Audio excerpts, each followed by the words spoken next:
पहले मैं ईश्वर का धन्यवाद करता हूं कि आज की इस सुंदर दिवस में, इस महान स्थान में, माय होम इंडिया की इस कार्यक्रम हुल दिवस में भी मौजूद होने का यहाँ सौभाग्य मिला। उसके लिए सुनील देवधर जी, मेरा बड़ा भाई, उसको बहुत बहुत धन्यवाद। मंच में बैठे हुए हमारे झारखंड का पूर्व मुख्यमंत्री श्री बाबूलाल मरांडी जी, आपके बारे में सिर्फ हम सुनते थे, आज देखा भी है, मिला भी है, उसके लिए बहुत बहुत धन्यवाद।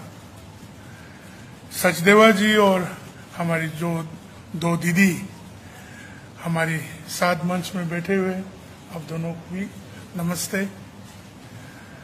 हमारे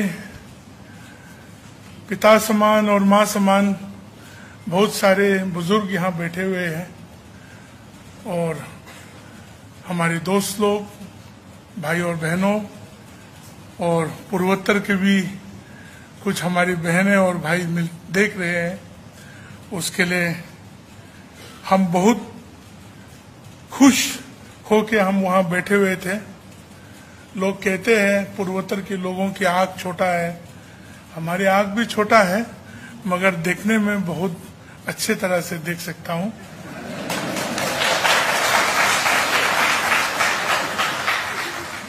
छोटे आँख होने से एक फायदा है, गंदगी कम घुसते हैं और बहुत कभी कभार मंच में बैठे हुए लंबा जब कार्यक्रम चलते हैं, हमने एक तरीका से सो भी जाते हैं, तब किसी को मालूम नहीं पड़ते कि वो सो रहे या जाग रहे।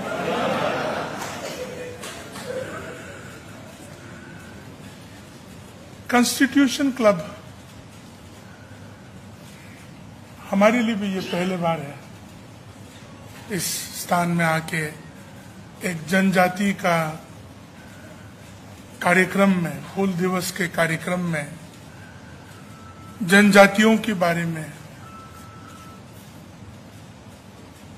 बात करते हुए, विचार विमर्श करते हुए, राजधानी की इस इतना बड़ा ऐतिहासिक स्थान में जनजाति के विषय में बात करते हुए, हम मन में वहां बैठ के मन में हम यही सोच रहे थे कि ये दिन अगर 1947 के बाद थोड़ा जल्दी देखा होता तो जनजाति के साथ इतना सोच विचारों को देश के साथ मिल के जाने में मुश्किल नहीं होता। ये बहुत भावना वाला बात है हमारे लिए। कहते हैं कि हम लोग जनजाति हैं। बहुत बार अगर हम अपने विषय में, अपने सोच विचार के बारे में हम बताएंगे तो आप सोचेंगे कि भाजपा का अध्यक्ष है नागालैंड का, तो वो भाजपा वाला बात बोल रहा हो, मगर वैसा नहीं है। हम एक हिंदुस्तानी होने वाला बात बोल रहे हैं।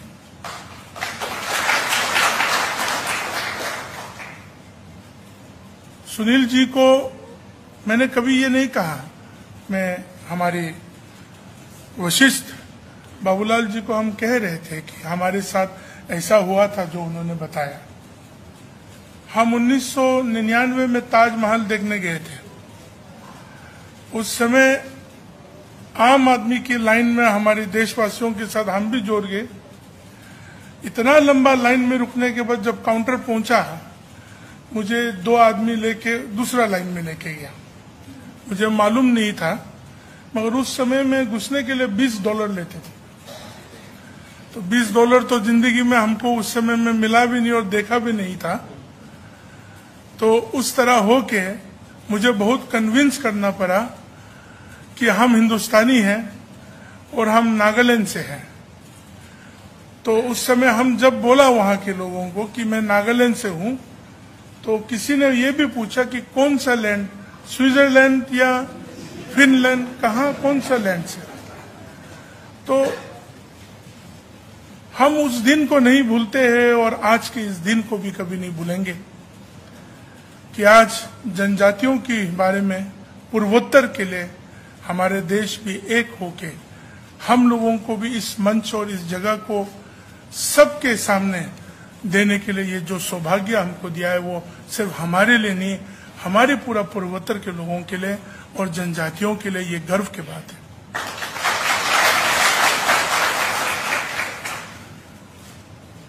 छोटी छोटी बातें हम याद करना चाहते हैं। हम बड़े बड़े बातों को लेके दिल्ली वासी के सामने हम रखना नहीं चाहेंगे, क्योंकि हम लोग छोटे छोटे गांवों में रहने वाले जनजाति है और हम पहाड़ की चोटी में रहने वाले, जंगलों में रहने वाले जनजातियां हैं। आज अगर हम देखें कि हुल दिवस क्यों मनाया जा रहा है, कल के दिन है, 50,000 लोग एकत्रित होकर जनजाति और 2 औरतों ने लेके 25,000 लोग का बलिदान हुआ। इस देश की आजादी की जो सफर है उसमें उन्होंने बलिदान किया। हम नहीं जानते थे कि इतना लोग ने भी बलिदान किया क्या। उसी तरह हमारे राज्य नागालैंड में भी कुछ बातें हैं जो आज तक उभर के नहीं आया, जैसे कि सुभाष जी और उनकी सेना जो है नागालैंड में फेक डिस्ट्रिक्ट की चोजुबा इलाका तक पहुंच के आया। और दुर्भाग्य की बात यह है कि आज हम भी उसी सरकार में हैं, मगर हमारी सरकार गठबंधन है और ये इकरार नहीं करते हैं कि सुभाष जी वहां तक आके चला गया। और वहां ऐसे ऐसे बुजुर्ग लोग हैं, आज 100 साल की उम्र की कोई बुजुर्ग है, कोई 99, कोई 95 ईयर्स एंड अबव के लोग हैं, जो वो कहानी कहते हैं कि वो एक साथ सुभाष जी के साथ उस इलाका तक जापानी लोगों के साथ लड़ने के लिए वो लोग आया था और उस तरह का माहौल रख के इस देश का आजादी हुआ। बहुत सारे लोगों के लिए तो आजादी का कहानी सिर्फ चंद परिवारों के नाम लेके, चंद लोगों का नाम लेके, हम सब भी उनमें से है जो यहां तक पहुंच के आया है। मगर आज जब हम ये सुनते हैं और जानते हैं कि इस देश की आजादी के लिए हम सबों ने कितना बड़ा भाग लिया, हमारे पूर्वजों ने कितना बड़ा भाग लिया, छोटे से छोटे इलाका में, छोटे से छोटे स्थान में, अपने स्वतंत्र के लिए, अपने देश के लिए, अपने भारत के लिए अपने जान गंवाया, अपने जीवन को बिताया। इन चीजों का नैरेटिव, इन चीजों का कहानी, इन चीजों के विषय में हम लोग बात क्यों नहीं कर रहे हैं? करना चाहिए, क्योंकि अंग्रेज जब आए, आज हम भी एक युवा है आप लोगों की तरह, आज समझने के लिए ये आते हैं कि अंग्रेज ने बहुत अच्छा नैरेटिव बनाया और हम लोगों के इतिहास को पूरा खत्म करने के लिए, नेस्तनाबूद करने के लिए पूरा कोशिश किया। और आज उसका परिणाम पूर्वोत्तर में बहुत सारे स्थानों में आज भी है, नागालैंड जैसे राज्य में, मिजोरम जैसे राज्य में, मणिपुर जैसे में और अरुणाचल जैसे बहुत सारे स्थानों में उस नैरेटिव का सोच विचार और विचारधारा को लेके आज तक इस देश के साथ है। और हम सबों का काम बनते हैं कि उस विचारधारा को निकाल के जो सत्य विचारधारा है, सत्य नैरेटिव है, उस नैरेटिव के मार्गदर्शन में हमें लेके चलना चाहिए। आप लोग तो बहुत खुशनसीब वाले लोग हैं कि आपको जब कहे भारत माता की जय, कहिए ना, गर्वान महसूस होते हैं। अब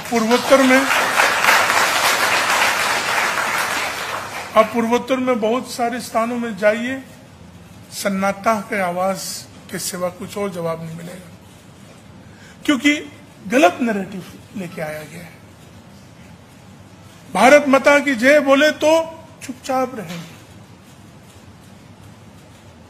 आज भी ऐसे स्थाने हैं जहां आप भारत के ध्वज को लहराना चाहेंगे तो आप अकेला हो जाएंगे, आपके साथ देने वाला नहीं रहेंगे। यहां तो रिपब्लिक डे और इंडिपेंडेंस डे के बाद तो आप तो फेंक देते हैं नाले में या डस्टबिन में छोड़ देते हैं। तो हम लोग तो कभी सोचते हैं कि आप लोग तो सौभाग्य है कि आप लोग यहां अपने इतना विशाल देश के साथ इतना स्वतंत्रता से आप जी रहे हैं, फिर भी उन नैरेटिवों को अभी तक सुधरने के लिए हम सबों का कोशिश नहीं हो रहा है।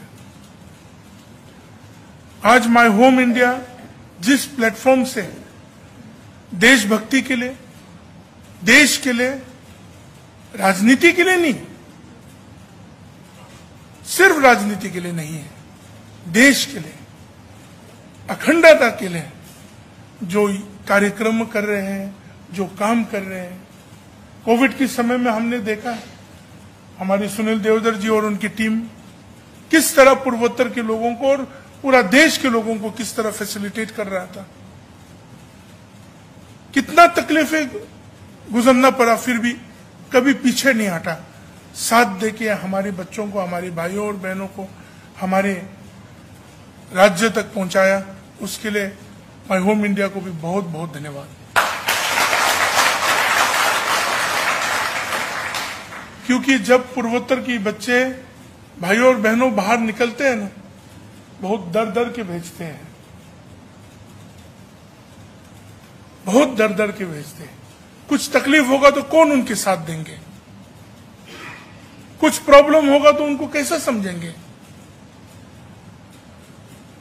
फिर भी पढ़ाई लिखाई के लिए और जो अपॉर्चुनिटी इस देश दे रहा है, अब हमारा देश दे रहा है, उन अपॉर्चुनिटियों को देख के, उन चीजों को महसूस करने के लिए, उन चीजों में रहने के लिए इस देश में हमारी पूर्वोत्तर की देश के लोग भी यहां आते हैं।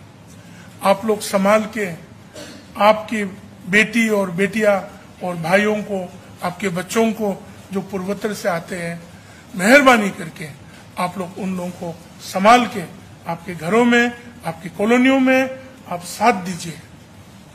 थोड़ा सा देख रेख में थोड़ा बदलाव होगा, थोड़ा सा खान पान में थोड़ा अलग होगा, मगर मन तो एक ही होगा।